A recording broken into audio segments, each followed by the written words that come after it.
당신의 믿음의 근거는 어디에 있습니까? 예.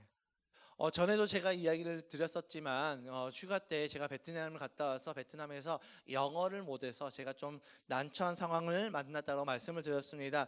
그때 그 상황 가운데 제가 제 아내에게 이렇게 이야기했습니다. 나 진짜 자존심이 상해서 나 진짜 한국 가면 나 영어 공부할 거야 라고 이렇게 호언장담을 했습니다. 나 절대 그냥 꼭 해야 되겠어라고 하면서 영어 공부를 하겠다라고 이야기를 했습니다. 제가 베트남 분들을 내가 무시해서가 아니라 베트남 사람들도 잘하는 영어를 제가 못해서 버벅거리는 제 모습이 너무나도 자존심이 상해서 한국에 돌아가면 영어 공부를 하겠노라고 선포를 했습니다. 그렇게 다짐을 하고 이제 한국에 돌아온 지 4개월이 넘었는데 저는 어떻게 됐을까요? 영어 공부를 했을까요? 안 했을까요?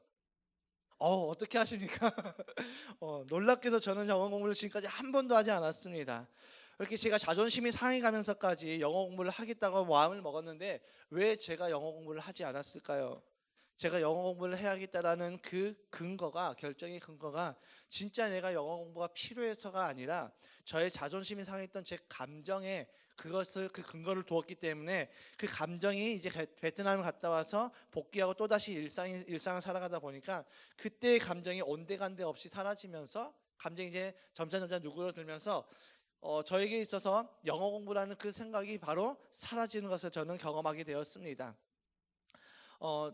그런데 이런 모습들이 우리의 일상에서만 나타나는 것이 아니라 우리의 신앙에서도 나타나는 것 같습니다. 우리가 기분이 좋고 내 마음이 평안하고 내 감정이 괜찮아질 때는 기도도 잘 되고 어떤 말씀을 들어도 내가 헌신할 것 같고 어떤 말씀을 들어도 내가 순종할 것 같은 그런 기분이 듭니다. 그런데 감정이 상하면 어떻게 됩니까?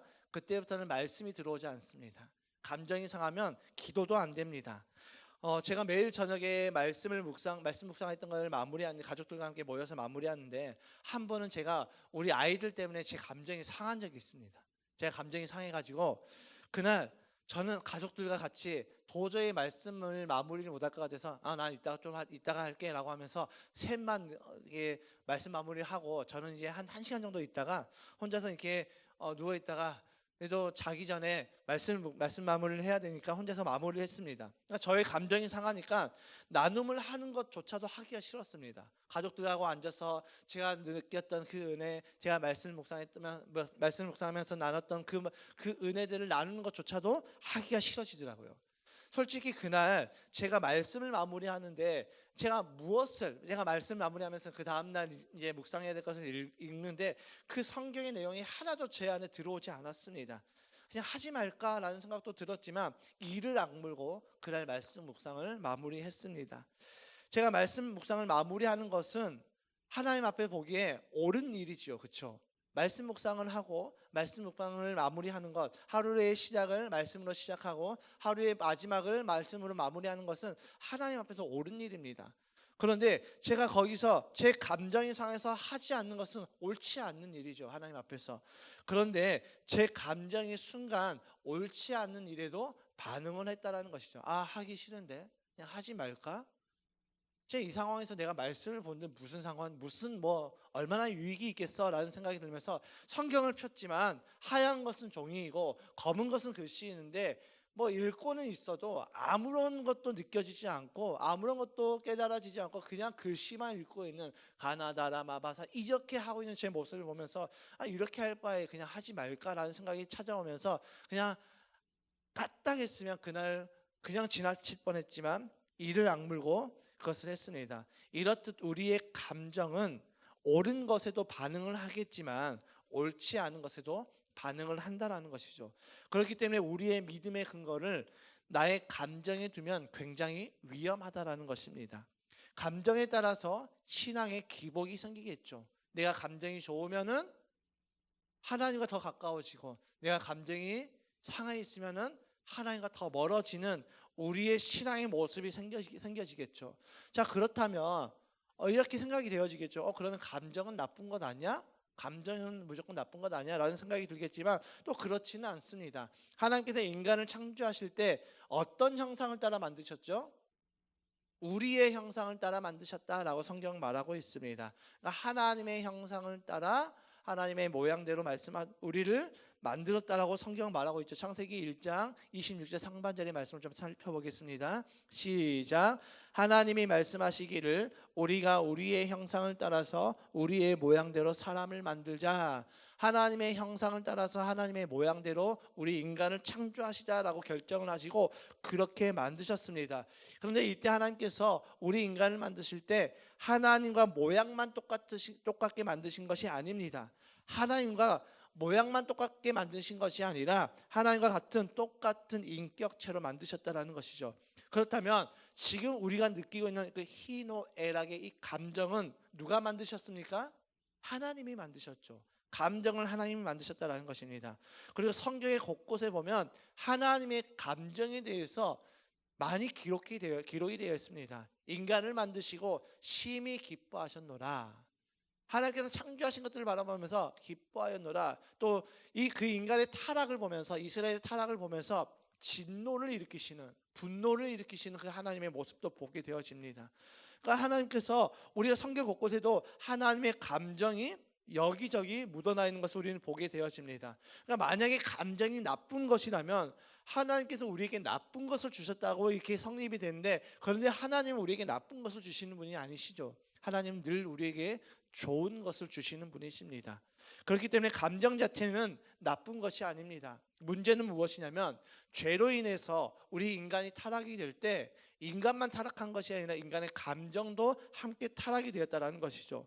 그래서 우리의 감정은 옳은 것, 즉 선에만 반응하지 않고 악에도 반응한다는 것이죠. 옳은 것에도 반응하지만 이 타락한 감정은 악한 것에도 반응을 한다는 것입니다.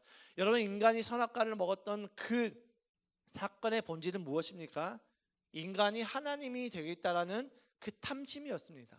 나도 하나님처럼 되겠다. 내가 하나님 자리로 올라가겠다. 인간이 하나님 자리를 탐한 것이 선악과 사건의 본질이죠. 그렇기 때문에 내 감정에 내 믿음의 근거를 두었다는 것은 무엇입니까? 결국 내 믿음의 근거는 나 자신이 된다는 것이죠. 내 감정에 두었다, 내 감정에 믿음의 근거를 두었다라는 것은 나 자신이 내 믿음의 근거가 된다는 것입니다. 정리하자면 감정은 하나님께서 주신 선한 것이지만 타락 이후의 감정은 더 이상 신뢰할 만한 기준이 아니라는 것입니다. 그렇기 때문에 이 감정은 믿음의 근거가 될 수가 없다는 것이죠.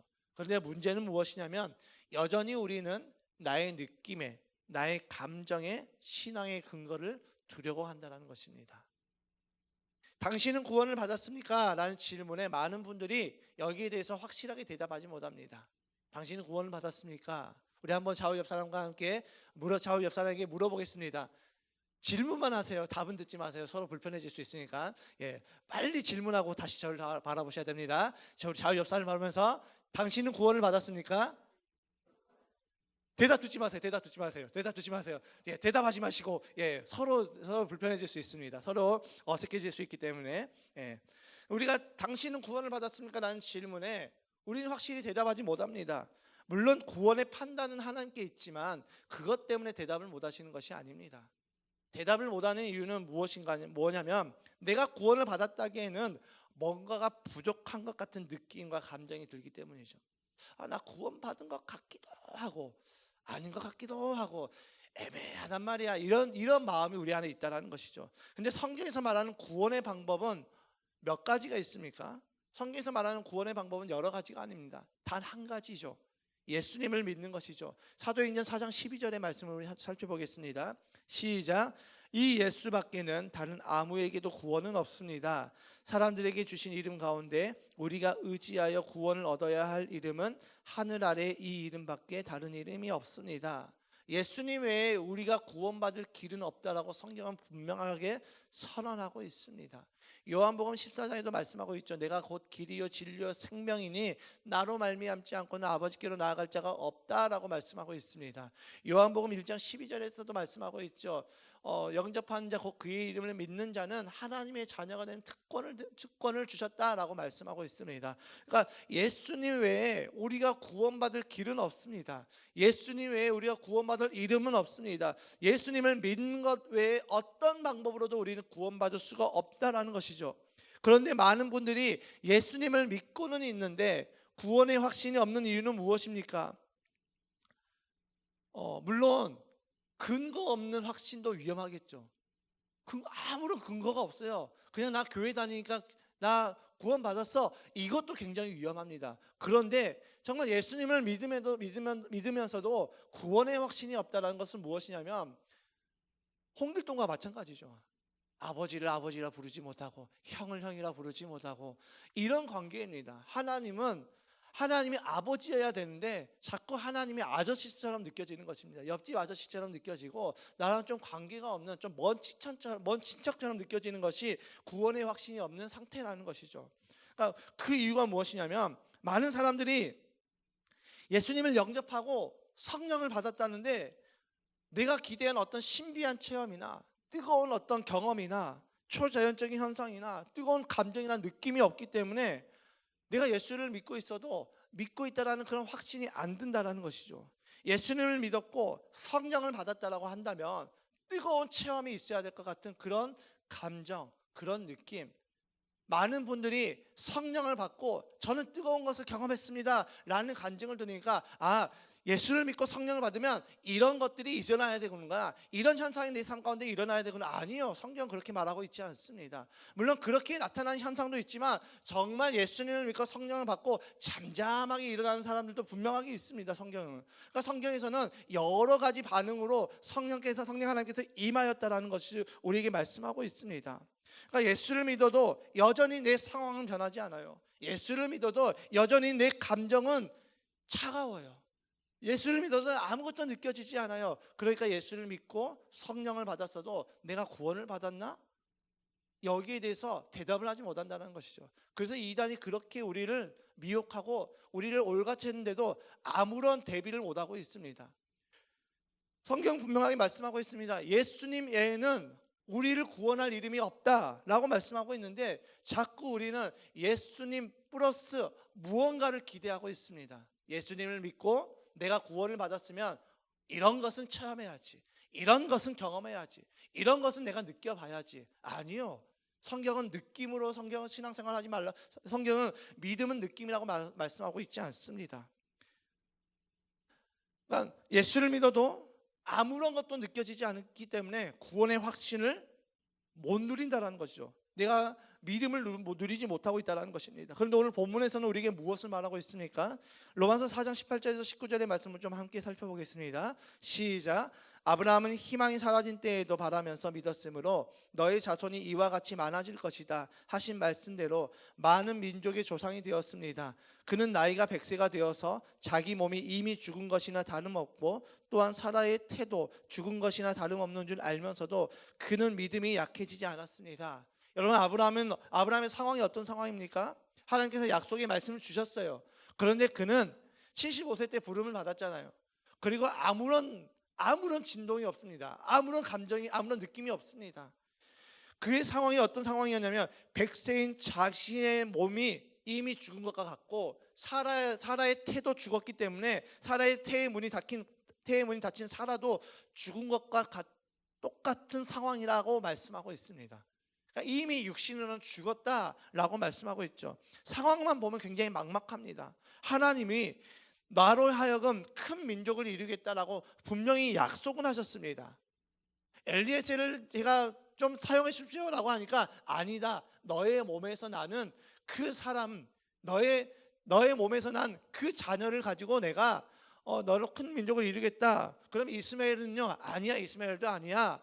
그러니까 사라를 통하여서 난 그 시에를 통하여서 그 자녀를 통하여서 큰 민족을 이루겠다는 그 하나님의 약속의 말씀이 도무지 믿어지지 않은 상황이라는 것이죠. 상황만 보면 이미 100세입니다. 태의 문도 닫혔습니다. 인간으로서는 어떤 능력도 어떤 것도 할 수 없는 그런 상황입니다. 그런데 그는 그런 상황에서 어떻게 고백합니까? 20절에서 21절의 말씀을 함께 읽어보겠습니다. 시작. 그는 하나님의 약속을 믿고 의심하지 않았습니다. 오히려 그는 믿음이 굳세어져서 하나님께 영광을 돌렸습니다. 그는 하나님께서 스스로 약속하신 바를 능히 이루실 것이라고 확신하였습니다. 아멘. 여러분, 이런 막막한 상황에서도 하나님의 약속을 믿었고 그는 의심하지 않았다라고 말씀하고 있습니다. 그리고 더 나아가서 하나님께서 스스로 약속하신 바를 능히 이루실 것을 믿고 확신했다라고 말씀하고 있습니다. 내 육신은 도무지 아이를 낳을 수 없는 상황입니다. 내 안에 그 사라의 몸에 태의 문도 닫혀 있습니다. 그런데 이 아브라함은 그런 상황 때문에 무너지지 않았습니다. 그의 믿음이 무너지지 않았다는 것이죠. 이런 상황 가운데서 하나님께서 정말로 말도 안 되는 약속의 말씀을 던지시면 감정이 상하지 않겠습니까? 하나님 나하고 장난하세요?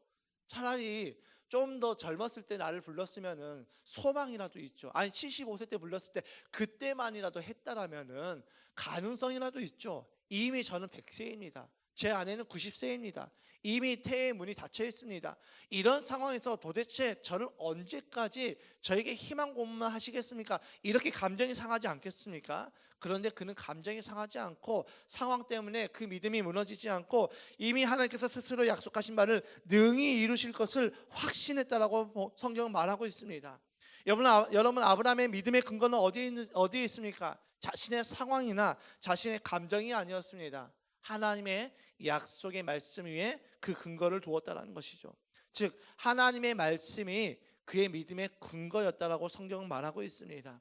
그런데 여러분 여기서 우리가 중요하게 꼭 알아야 될 것이 무엇이냐면 아브라함이 현실을 부정한 것이 아닙니다.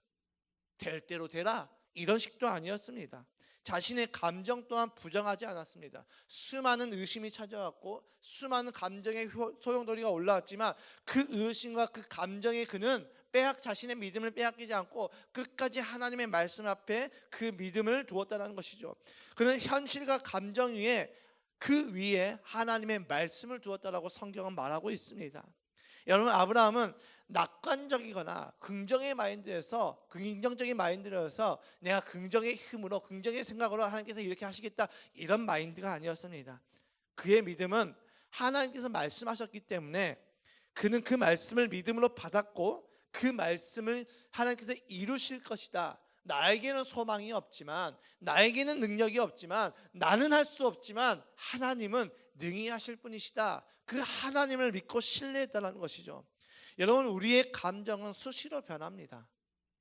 우리의 감정은 수없이 변합니다. 제가 지난 금요일 저녁에도 감정이 상해서 말씀을 마무리하는데 진짜 왜 그래 막 하면서 제 감정이 상한 저의 모습을 보면서 그 순간 제가 이제 그때 리더가 이제 말씀을 저희 이제 리더를 돌아가면서 하는데 리더가 오늘의 첫 번째 순서는 아버지입니다라고 하니까 제가 어떻게 했냐면 나 지금 말씀을 나눌 감정이 아니야. 다른 사람부터 나 맨 마지막에 할게. 제 감정이 상하니까 저의 감정이 이렇게 기복이 있으니까 그 순간 상했던 감정 때문에 말씀 나눔을 뒤로 물으면서까지 저의 감정이 수시로 변하는 것을 경험하게 되어집니다. 여러분도 그렇지 않습니까?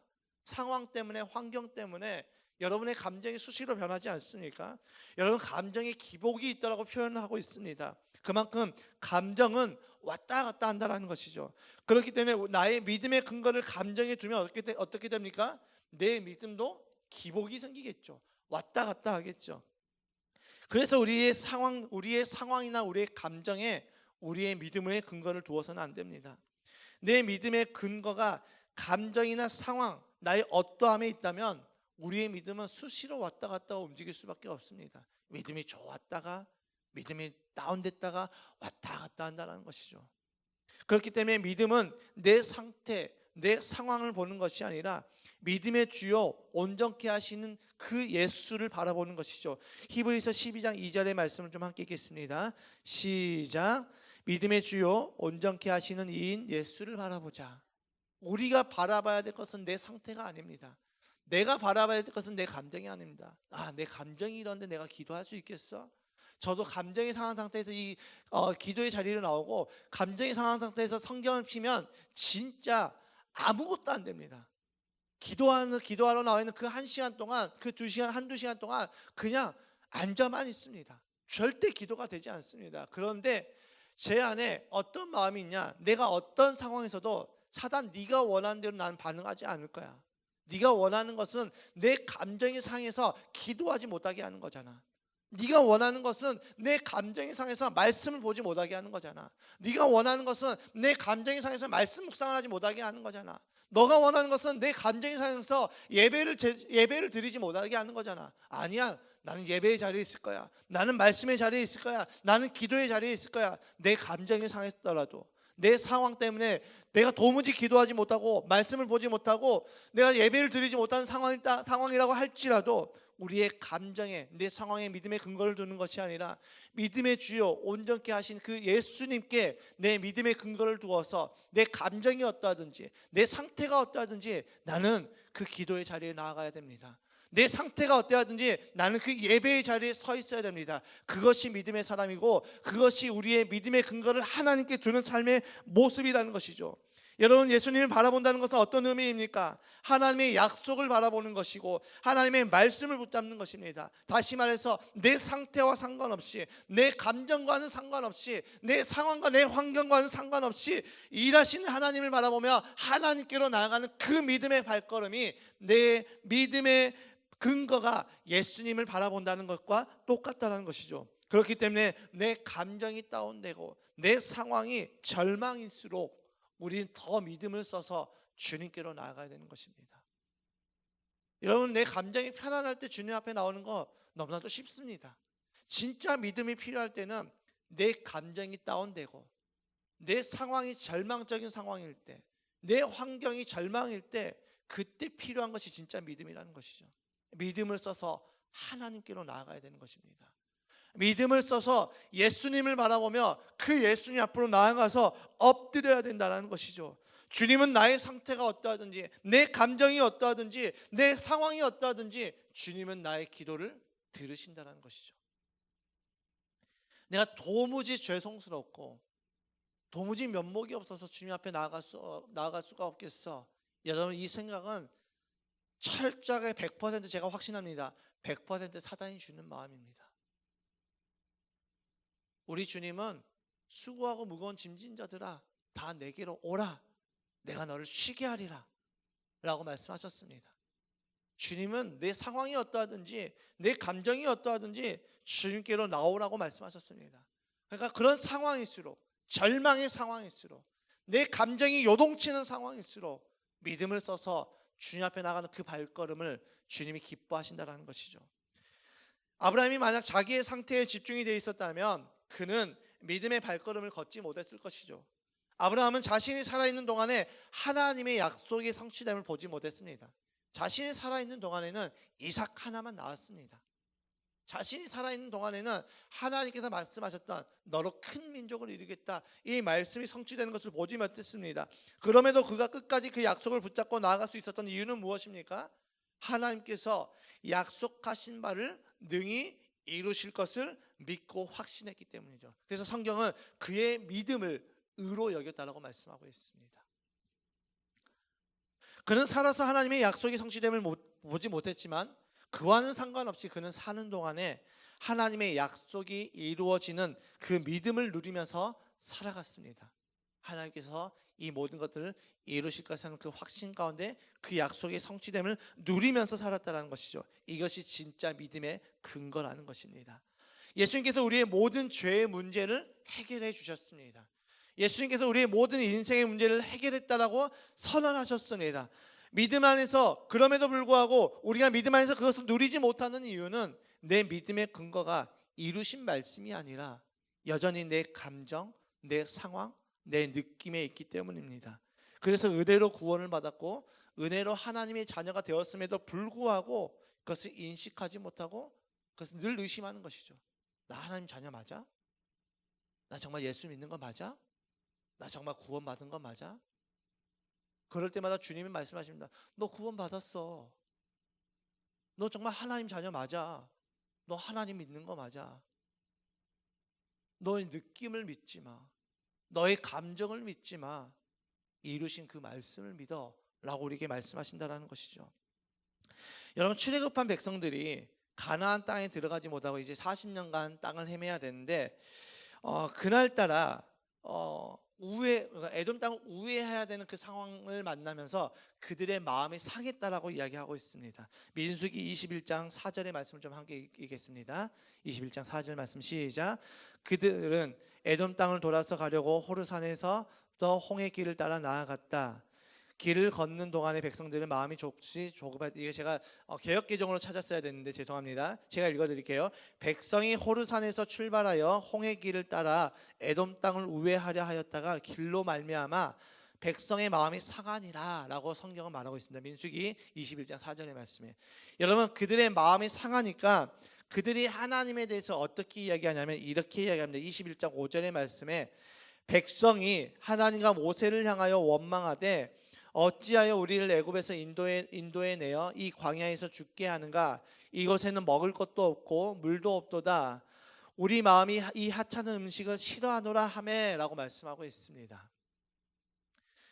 지금까지 만나로 먹이시고 물이 부족하면 반석을 쳐서 물을 나게 하셨던 그 하나님의 은혜, 물과 음식을 먹었음에도 불구하고 마음 하나가 상하니까 그들이 어떻게 이야기하고 있습니까? 그 모든 은혜를 잊어버리고 하나님이 우리를 죽이려 한다라는 그런 망언을 쏟아내고 있습니다. 마음 하나 상하니까. 다른 것이 상한 것이 아닙니다. 마음 하나 상하니까 하나님의 은혜를 다 까먹어버린 것이죠. 이처럼 우리에게 끊임없는 하나님의 은혜가 임하고 은혜로 구원받은 하나님의 자녀로 살아감에도 불구하고 믿음의 근거가 여전히 내 감정에 있고 즉 나에게 있기 때문에 우리는 믿음을 누리지 못하고 그 은혜를 누리지 못하고 하나님 정말 나 구원하는 거 맞아? 하나님 나에게 복 주시는 분 맞아? 하나님 나 정말 나에게 좋으신 분 맞아? 이렇게 늘 하나님을 향해서 원망하고 불평하고 있는 우리의 모습이 발견되어진다는 것이죠. 여러분, 오늘 하나님께서 우리에게 이 말씀 통해서, 이 로마서 말씀 통해서 우리에게 이렇게 질문하시는 것 같습니다. 사랑하는 아들아, 사랑하는 내 딸아, 너의 믿음의 근거가 어디에 있니? 너 정말 너의 믿음의 근거가 이루신 말씀이신, 말씀이 되어서, 말씀이 육신되어서 이 땅에 오신 나에게 있는 거 맞니? 사랑하는 내 아들아, 사랑하는 내 딸아, 너의 믿음의 근거 정말 나에게 있는 거 맞니? 너 왜 이렇게 흔들리니? 왜 이렇게 나를 향해서 원망하고 왜 이렇게 나를 향해서 의심하니? 여러분, 이 질문에 어떻게 대답하시겠습니까? 여러분, 우리 이 질문에 어떤 멋진 대답을 하려고 하는 것이 아니라 우리가 어쩔 수 없었어요. 난 진짜 이렇게 하려고 했는데 어쩔 수가 없어. 이렇게 핑계 대지 말고 그냥 정직하게 반응했으면 좋겠습니다. 네, 주님, 저의 믿음의 근거 솔직히 저의 감정에 있었습니다. 저의 상황에 있었습니다. 네, 맞네요. 내 믿음의 근거가 주님께 있는 줄 알았는데 주님께 있는 것이 아니라 나에게 있었네요. 주님 죄송합니다. 진짜 정말 주님 제대로 믿고 싶었는데 또다시 저의 연약함을 보니까 제가 제 믿음의 근거를 거기에 두고 제 상황 때문에, 저의 감정 때문에, 저의 연약함 때문에 저 주님을 또 의심했네요. 주님이 이루셨는데 그 이루신 그 주님을 내가 끝까지 신뢰하지 못했습니다. 이렇게 인정하는 저와 여러분 되시길 주님의 이름으로 축복합니다. 왜냐하면 내 변화는 나의 인정에서부터 시작되기 때문이죠. 나의 잘못된 믿음의 근거를 인정하고 주님 앞에 엎드려서 기도합시다. 주님 바꿔주세요. 주님 제발 좀 바꿔주세요. 제 믿음의 근거 좀 바꿔주세요. 나의 어떠함이 아니라, 나의 감정이 아니라, 나의 상태가 아니라 이루신 말씀 위에 내 믿음의 근거를 두게 하여 주시옵소서. 주님은 우리의 그 기도에 반드시 응답하십니다. 주님 앞에 우리가 이렇게 간구할 때 주님은 반드시 응답하시고 나의 믿음의 근거를 반드시 바꿔주십니다. 주님은 나의 기도를 들으시고 나의 믿음의 근거를 더 이상 나의 감정이나 상황에 두는 것이 아니라, 나의 어떠함이 아니라 하나님의 말씀 위에 두게끔 우리를 바꿔주십니다. 내가 바꾸는 것이 아닙니다. 아니요, 주님이 바꿔주십니다. 우리는 주님 앞에 구하는 것이죠. 여러분의 믿음의 근거는 어디에 있습니까? 당신의 믿음의 근거는 어디에 있습니까? 이 질문 앞에 주님, 저의 믿음의 근거는 나의 감정에 있는 것이 아니라 이루신 하나님의 말씀 위에 있습니다. 이렇게 고백하시는 저와 여러분 되시길 주님의 이름으로 축복합니다. 아멘.